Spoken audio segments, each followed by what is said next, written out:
Hey guys, it's Sharon. I'm so excited to show you how I recreated this Z-Gallerie Axis mirror priced at $999 on their website. Mine cost me just under $60. You'll need a piece of plywood and a 2x2 cut into two 16-inch pieces, some wood glue. We'll need our drill because of course we'll have to drill this all down. I'll use some 3/4-inch screws and some wall hanging brackets to hang this to the wall.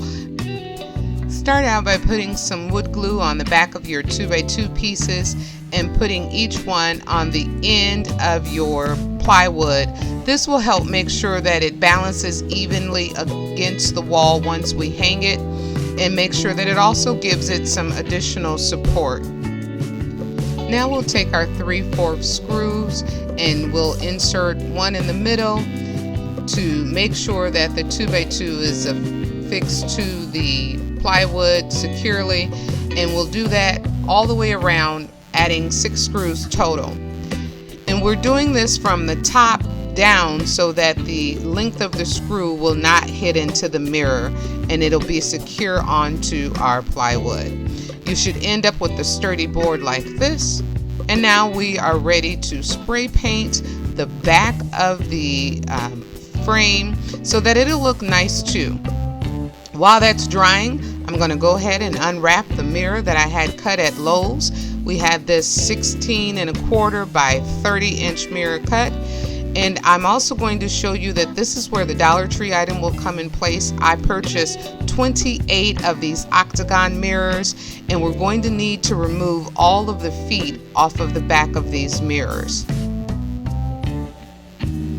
So while my base is drying, I will take all 28 of these, you can see them here, and start removing the feet. So we have our baseboard dry.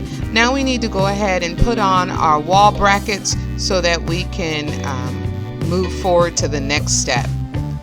Make sure that you screw these down 16 inches apart because we're going to need to hang this mirror into the studs because of the weight that will be on it. So you want to make sure that you're 16 inches on stud. Once you've gotten your wall brackets hung on, it's time now to add the mirror glue so that we can then affix our mirror to it. And you want to make sure that you have a good mirror glue because this will help keep from dampness and moisture in the air. Any other adhesive would not work right. We're going to allow our mirror to dry overnight. Now that we've allowed the mirror to dry overnight, we just want to remove all fingerprints and residue off of the mirror because it is now for part 2 of this project, and that is placing our octagon mirrors onto the base. I've removed all of the feet. I did not remove the labels because those won't really make a difference. And here is where it becomes very important. What we're going to do is take one of the corners from the octagon and lay that on the edge of our mirror on both sides. That will give us the overhang that we need to create this look. And then we just start laying out our mirror design the way that we want. From here it's kind of like making puzzle pieces. What I did was laid every mirror out before I glued anything down to make sure that everything was where I wanted it to be. Because the mirrors were purchased from different lots, the sizes varied on each one, and although they all look like they're the same size, once you start laying them down, you soon discover that the edges and some of the cuts are different. So you want to lay them all out before you glue it down. Now that I have my pattern the way that I want it to be, I'm going to take my E6000 and just start gluing each individual piece down to the base mirror. I like to use the E6000 because it has a delayed dry effect to it. It gives me the ability to move the mirrors if I need to reset something. This works much better than using your hot glue. And although the hot glue dries fast, once it dries, you cannot move the mirror again. So I recommend using the E6000 for this project.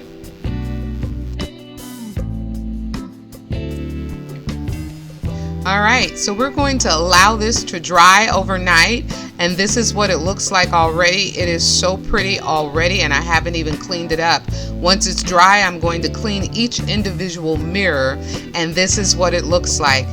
Guys, this is so pretty. The camera doesn't even do it justice. I wish that I could show you live what it really looks like. My husband's being a model back there. It measured out about 4 feet long, and it weighs probably about 10 to 15 pounds. So it is a very pretty, sturdy mirror.